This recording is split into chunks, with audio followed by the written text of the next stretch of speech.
Robo, কিন্তু হইছে না বিরামা বিরামা আ পুলিশ হইছে না পুলিশ সামনে বলে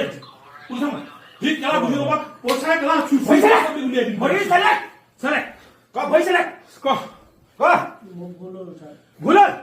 বাসন বাসন মার্টিন হয় কেন পুলিশ রোবো কিন্তু হইছে না বিরামা বিরামা আ পুলিশ হইছে না পুলিশ সামনে বলে পুলিশ সামনে হি কালা বুঝি বাবা পোছা কালা চুই হইছে না হইছে না স্যার ক হইছে না ক ক গুলো বাসন বাসন মার্টিন হয় কেন পুলিশ উন্নয়ন প্ৰাধিকৰণৰ এগৰাকী বিষয়া সমীৰণ বৰুৱাই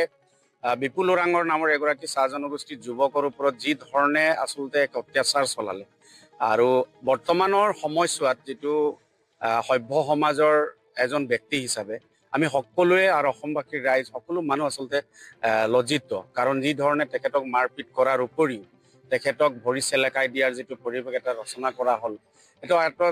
একেবাৰে ধিক্কাৰজনক আৰু কথাখিনি কথা বতৰাবিলাক আৰু বৰ্তমান সময়ছোৱাত মানুহবিলাকৰ আচলতে তেখেতক আমি লক্ষ্য কৰিছোঁ যে তেওঁক এছাম ৰাজনীতিক নেতাৰ হোমে বামে থকা আৰু হয়তো তাৰ কাৰণে তেখেতৰ বাহুবল ধন বল এইবিলাকক লৈ আচলতে তেওঁৰ মানসিক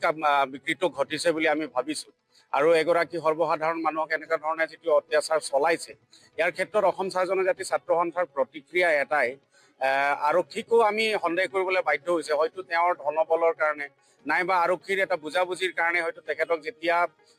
বিপুল ওৰাঙে তেওঁৰ ওপৰত হোৱা ঘটনাৰ পাছতে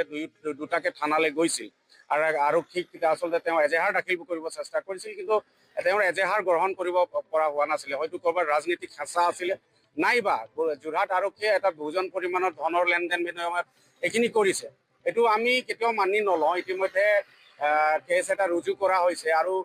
এতিয়ালৈকে কিন্তু তেখেতক কৰায়ত্ব কৰি দৃষ্টান্তমূলক শাস্তি দিয়াৰ ব্যৱস্থা এতিয়ালৈকে কৰা নাই অসম চাহ জনজাতি ছাত্ৰ সন্থাৰ মজিয়াৰ পৰা আমি স্পষ্ট কথা এটা কওঁ যে আমি চাহ জনগোষ্ঠী বুলিয়ে নহয় যিকোনো সৰ্বসাধাৰণ মানুহ এজনৰ লগত যদি এনেকুৱা ধৰণে অত্যাচাৰ বা অন্যায় হয় বা অমানৱীয়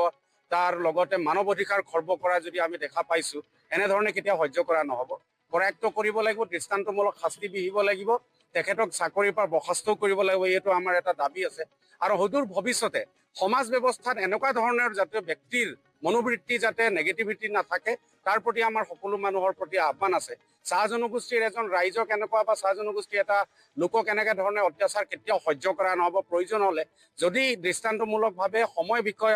কৰায়ত্ব কৰি তেখেতক এটা শাস্তি নিদিয়ক কিন্তু যোৰহাট অচল হ'ব এই কথাটো নিশ্চিত কৰিব আপোনালোকে যিটো 24 ঘণ্টা সময় বাকি দিয়া হৈছে নিশ্চিত হয় 24 ঘণ্টাৰ ভিতৰত তেওঁক কৰায়ত্ব কৰিব লাগিব আৰু একমাত্ৰ ভেকু ভাওনা দেখালে নহ'ব দৃষ্টান্তমূলকভাৱে শাস্তি বিহাৰ এটা মানৱ অধিকাৰ খৰ্ব কৰাৰ অপৰাধত তেখেতক কিন্তু জেললৈ নিক্ষেপ কৰিব লাগিব